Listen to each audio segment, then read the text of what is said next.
Picture a peaceful walk in your own neighborhood, only to be stopped, cuffed, and treated like a criminal for no reason. This is the gripping story of General David Thompson, a U.S. Army leader, and a racist encounter that ignited a battle for justice. Watch how one moment changed everything. A biased police officer cruises through an upscale neighborhood when he notices a black man walking. He assumes the man is causing trouble and arrests him without justification.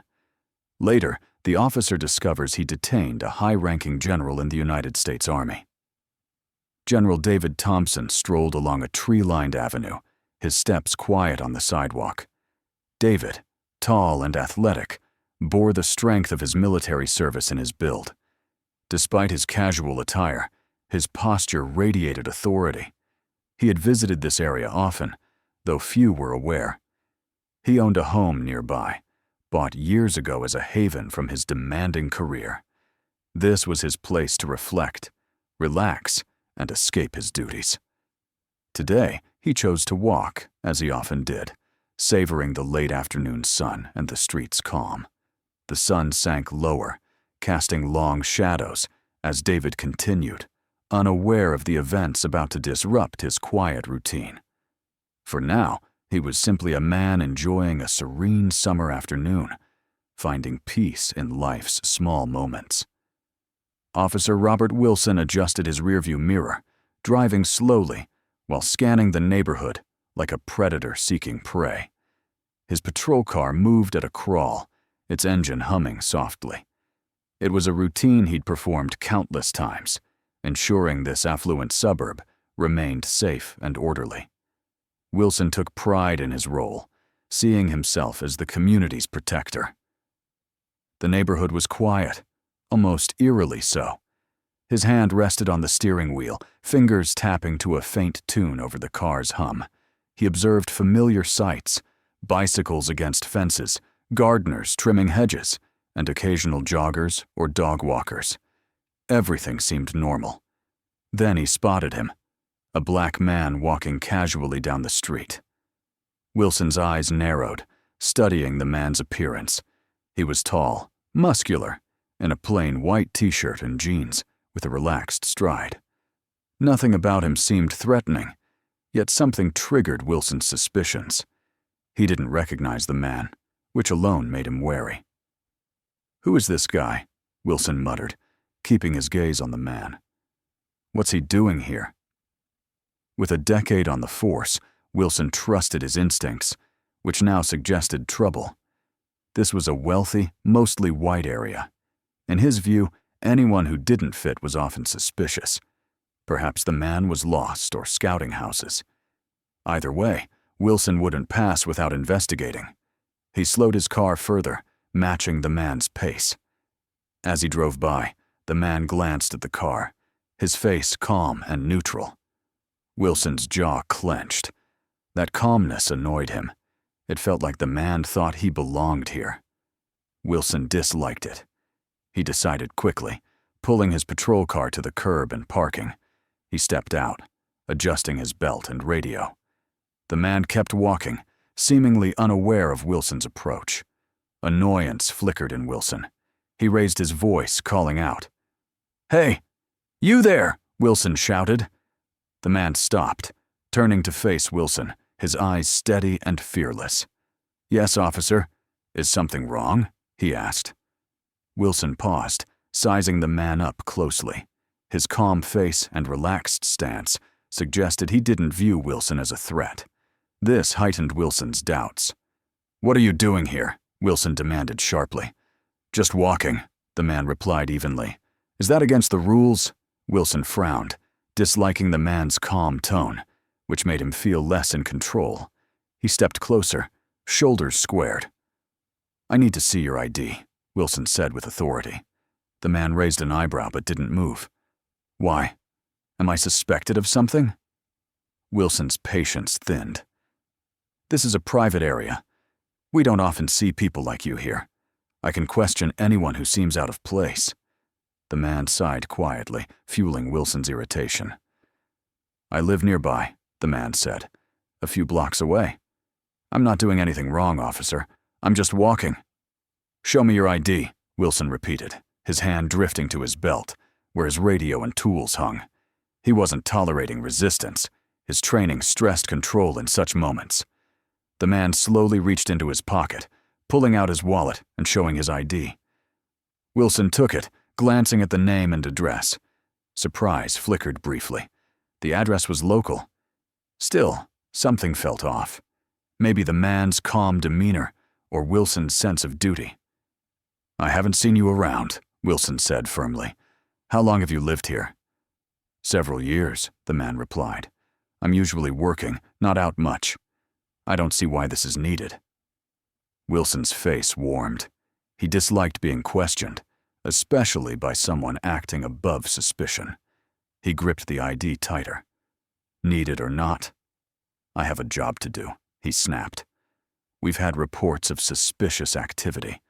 I must ensure everything's in order. The man stayed silent, his eyes locked on Wilson, showing no fear or retreat. Wilson resented that.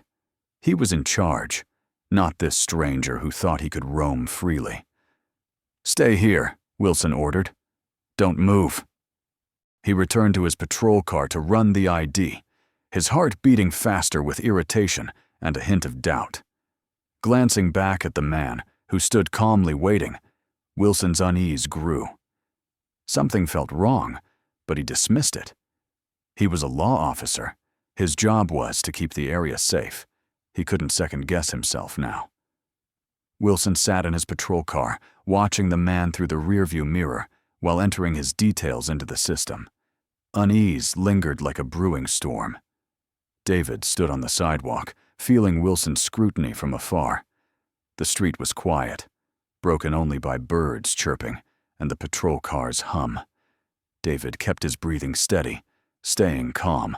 He had nothing to hide and knew he'd done no wrong, but Wilson's questions and ID demand tensed his muscles. David replayed the exchange, Wilson's tone, his claim. David was out of place, his hand hovering near his belt.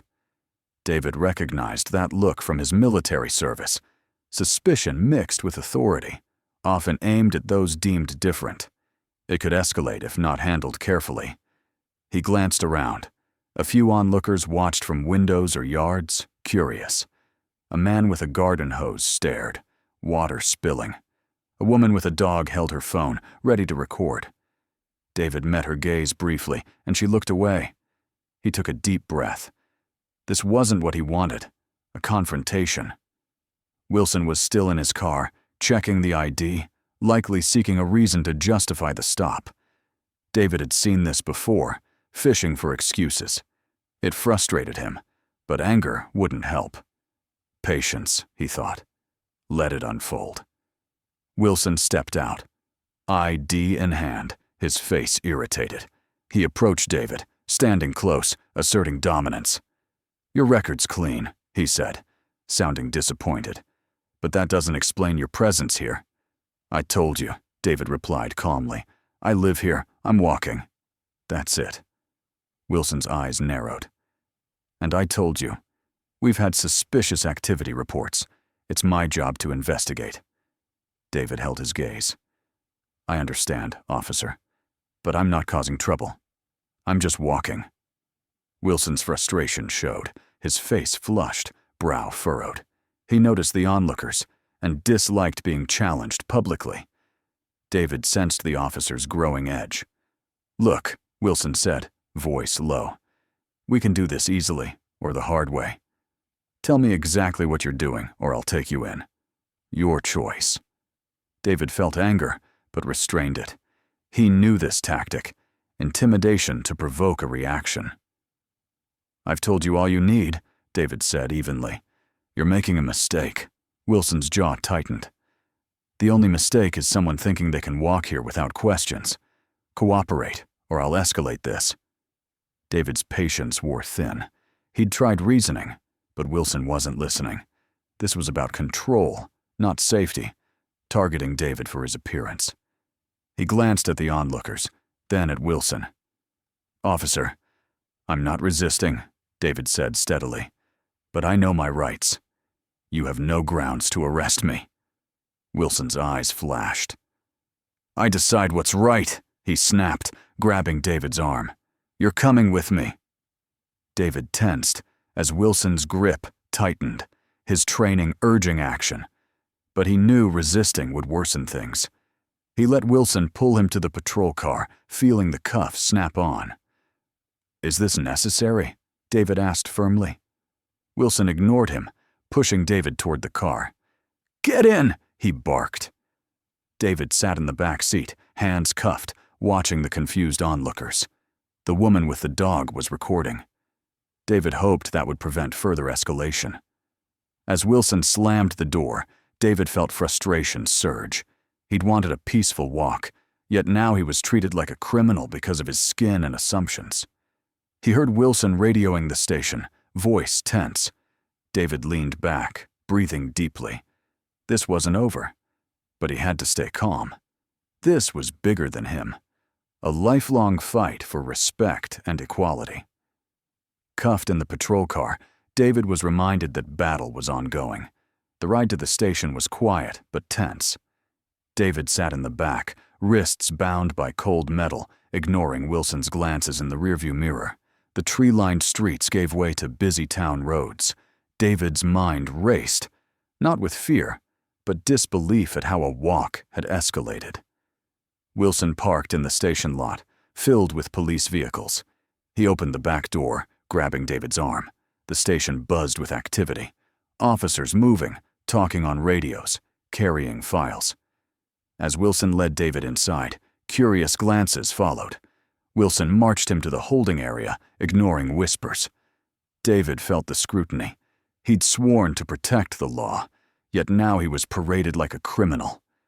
Wilson opened a door to a small room with bare walls, a table, and 2 chairs, motioning David to sit. David complied, while Wilson stood by the door, arms crossed, looking satisfied.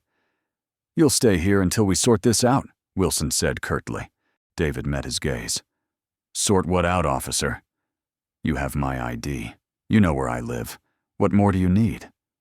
Wilson's eyes hardened. "I need to know why you were in that neighborhood, acting like you own it." David sighed, frustration rising. "I wasn't doing anything wrong. I'd live there. I've done nothing to deserve this." Wilson's face reddened. "People like you don't walk in neighborhoods like that without a reason," he snapped.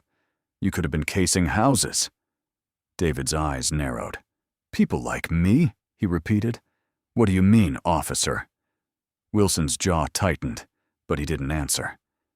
Silence filled the room, tension thick. David sensed Wilson's need to control, to prove a point. This wasn't personal. It was about what David represented to Wilson, a challenge to his order. The door opened, and Sergeant Emily Carter entered, tall with short brown hair, her expression professional yet concerned. She glanced at Wilson, then David, assessing the situation. David saw her as calm, a voice of reason. "What's going on?" Carter asked steadily. Wilson straightened. "Found him in the upscale neighborhood, acting suspicious. He wouldn't explain, so I brought him in." Carter looked at David, her gaze fair. "Is that true?" David nodded slightly. "I was walking. Officer Wilson questioned me, and I gave my ID, said I live nearby. That wasn't enough." Carter turned to Wilson.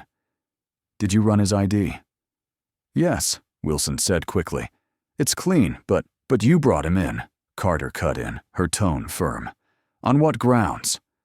Wilson hesitated, uneasy under Carter's scrutiny. "He was suspicious," he insisted. "I was keeping the neighborhood safe."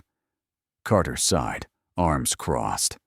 "This man is a high-ranking general in the U.S. Army," she said clearly. "You brought him in without cause, in handcuffs. Do you see the problem?" Wilson blinked, stunned. He glanced at David, then Carter. "I didn't know," he stammered. Carter's eyes narrowed.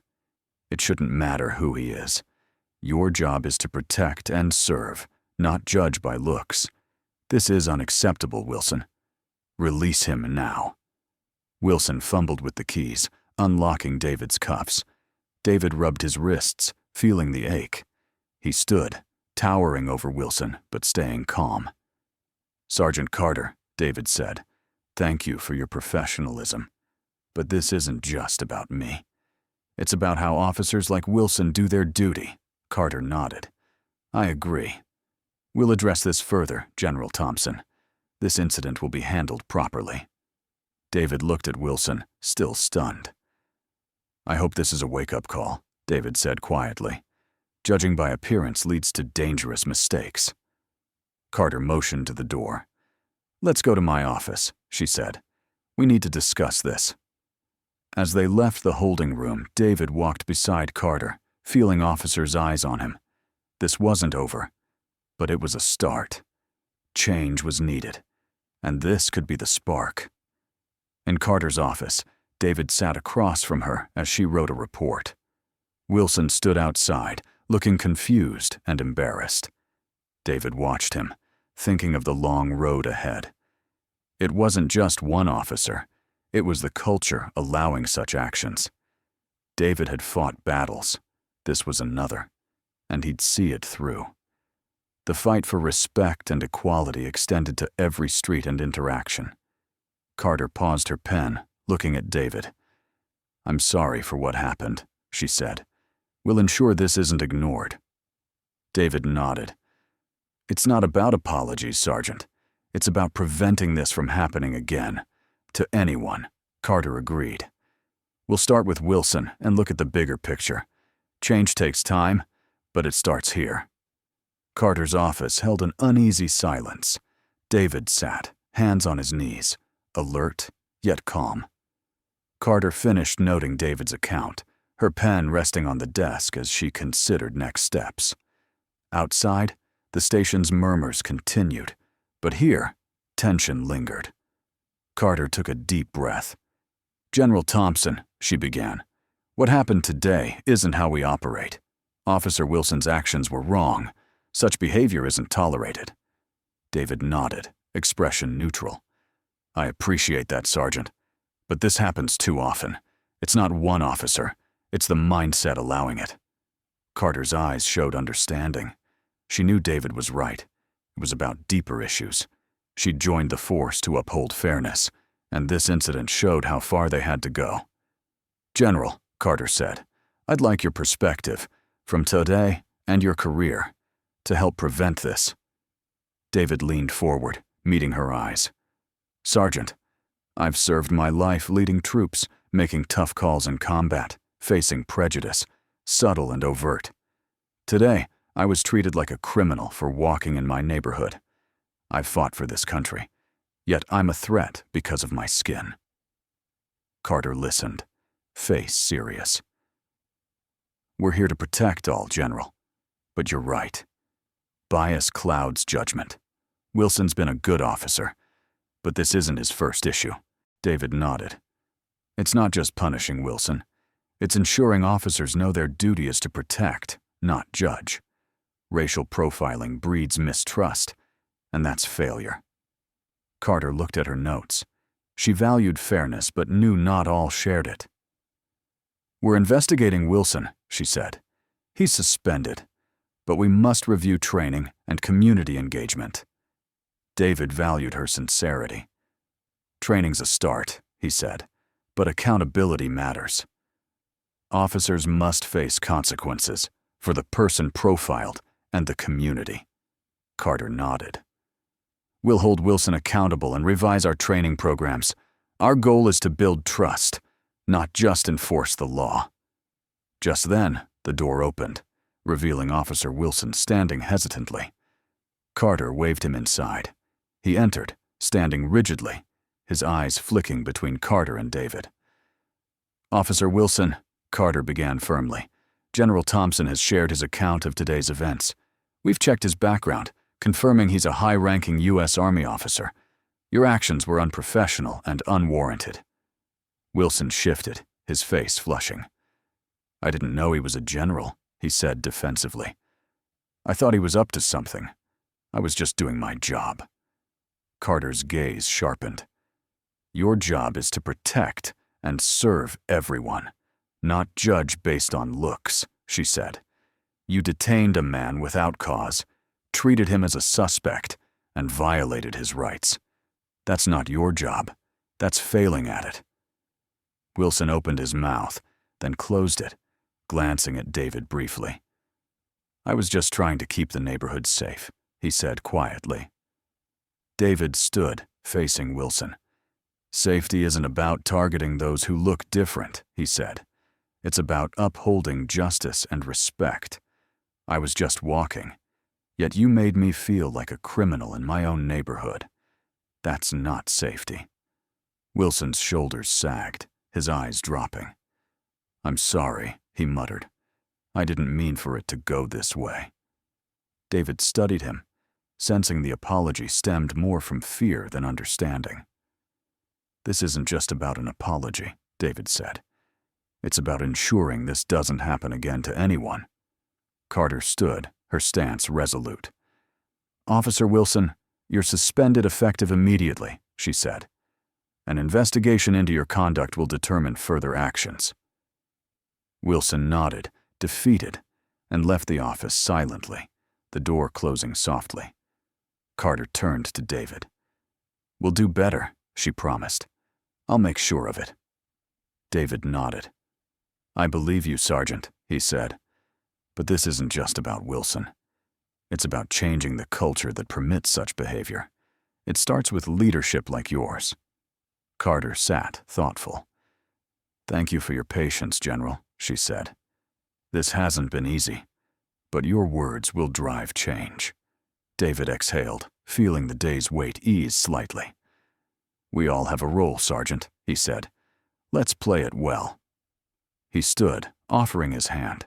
Carter shook it firmly, a silent pact forming. As David left, a sense of purpose filled him. The incident, though troubling, was a chance to spark change. It wasn't just about him. It was about preventing others from facing the same. Stepping into the daylight, David felt resolved. The road was long, but he wasn't alone. News of General David Thompson's ordeal spread swiftly through the station and community. By the next day, whispers became full discussions. Officers gathered in break rooms, speaking quietly, some glancing at Wilson's empty desk. The station's air was tense, charged with the event's weight. Wilson's suspension signaled change was coming. Sergeant Emily Carter addressed the officers at the morning briefing, her tone steady. As you know, Officer Wilson is suspended pending investigation, she said. His actions with General Thompson violated our standards. We serve to protect everyone, ensuring respect and fairness. Murmurs rippled through the room. Some nodded, others shifted uncomfortably. Carter noted the varied reactions but continued. Our actions reflect the department, she said. Incidents like this erode trust. We can't afford that. We must uphold the highest standards. Officer Daniel Martinez, a young officer, raised his hand. Sergeant, what's next for Wilson? He asked. Carter met his gaze. The investigation will decide, she said. But this isn't just about Wilson. It's about understanding our role. Racial profiling has no place here. Silence fell, Carter's words sinking in. She added, We're adding training on racial sensitivity and de-escalation. I expect full participation. We must learn and prevent this. As the briefing ended, officers left, some pensive, others whispering. Carter watched, hoping her words resonated. Change wasn't instant, but it had to begin. Meanwhile, David resumed his routines, though his thoughts lingered on the incident. It wasn't just personal. It had wider implications. Carter called, updating him on the investigation and reforms. He valued her efforts, but knew it was only the start. That afternoon, David was invited to meet community leaders and police representatives to discuss the incident and next steps. He agreed, recognizing the need for dialogue. The meeting was at a community center, with chairs in a circle. David arrived to see police officers, activists, and residents, including Carter and Martinez. He knew some community leaders from past initiatives. The meeting began with heavy anticipation.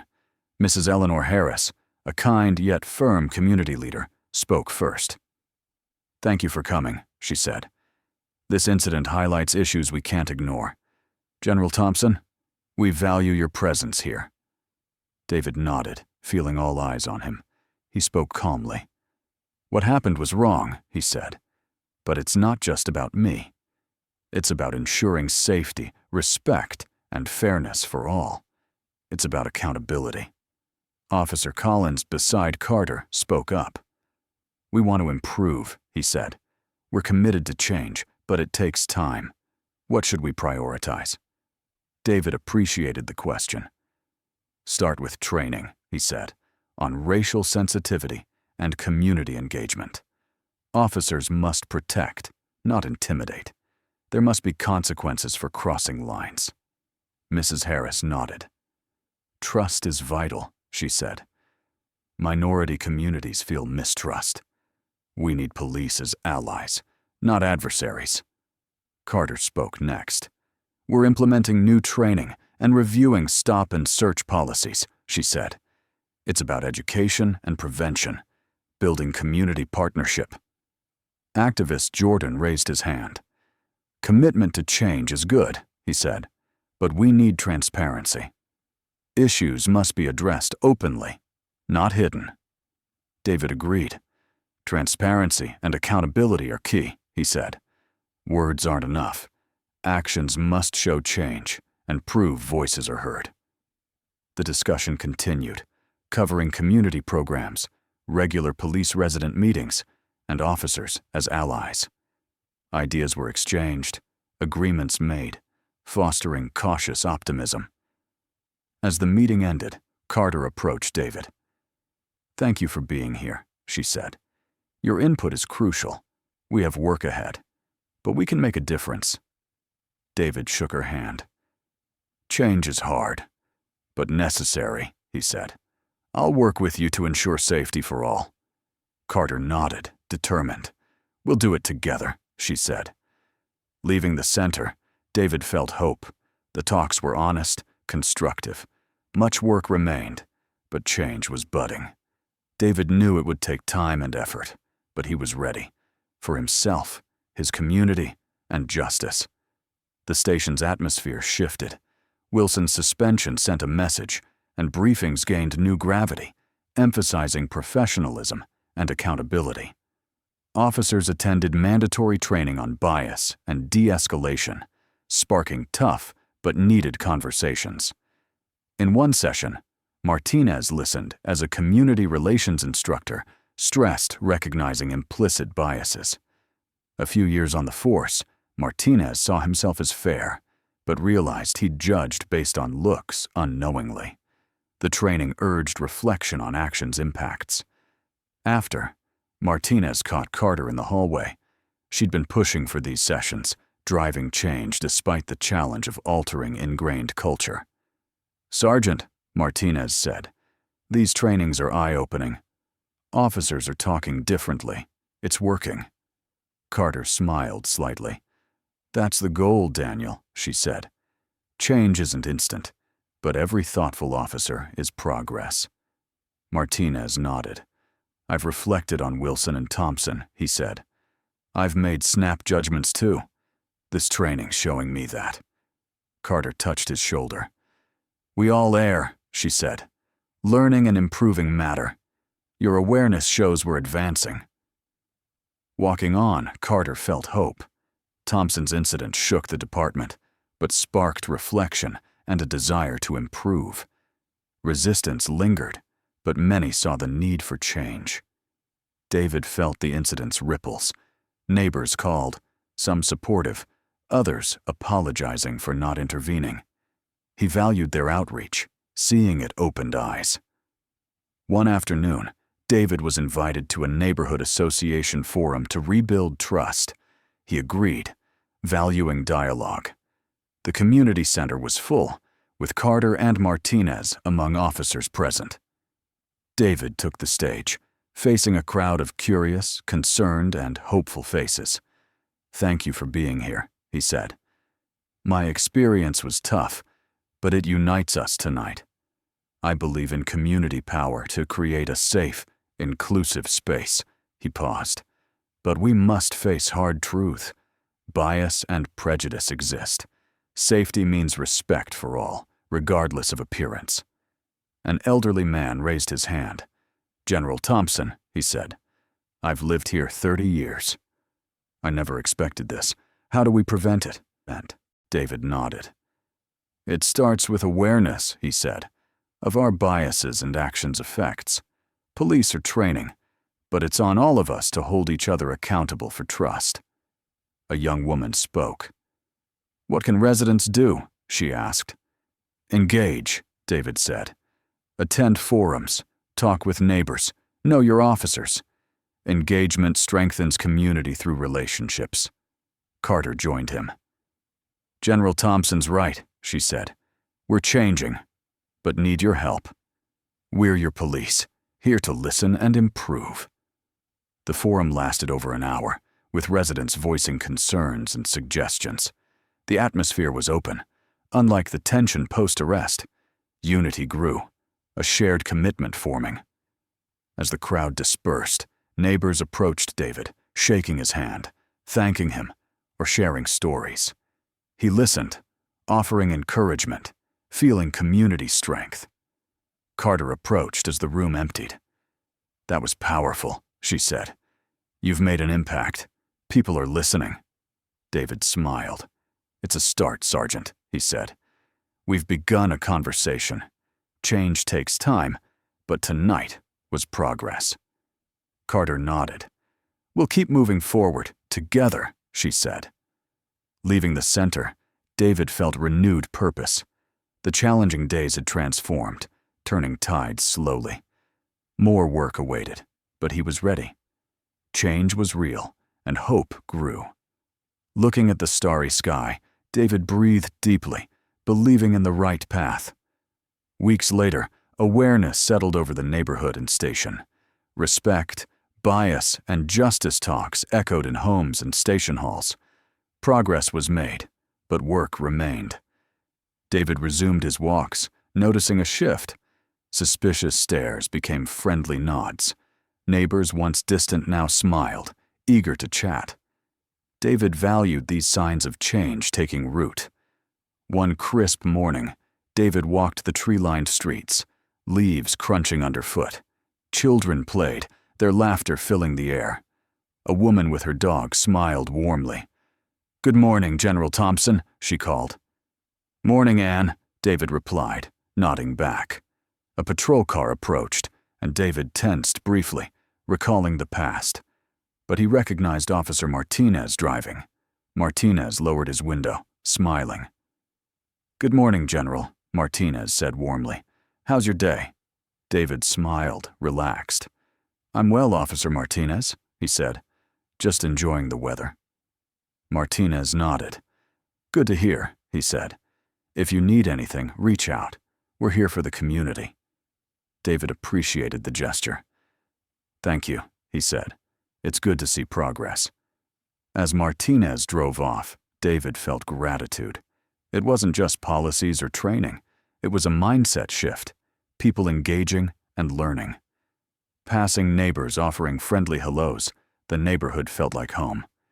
Later, David met Sergeant Carter at the station to discuss reforms. The station had a new purpose.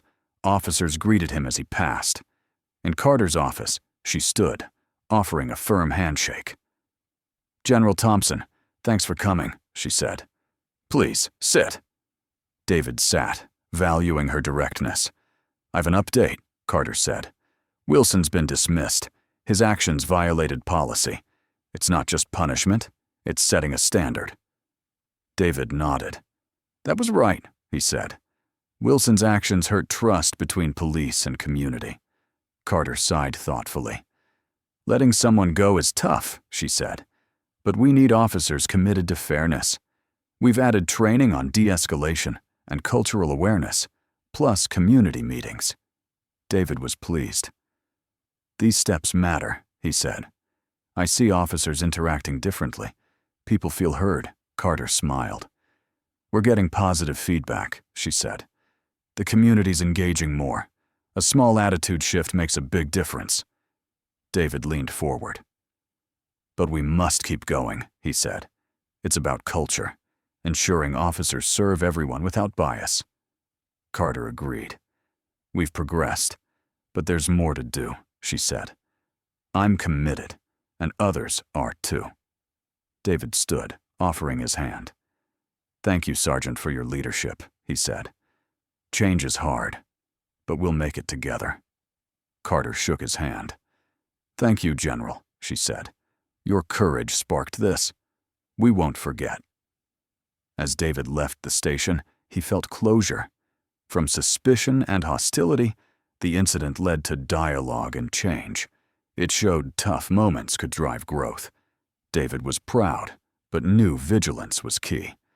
Justice and equality demanded constant effort.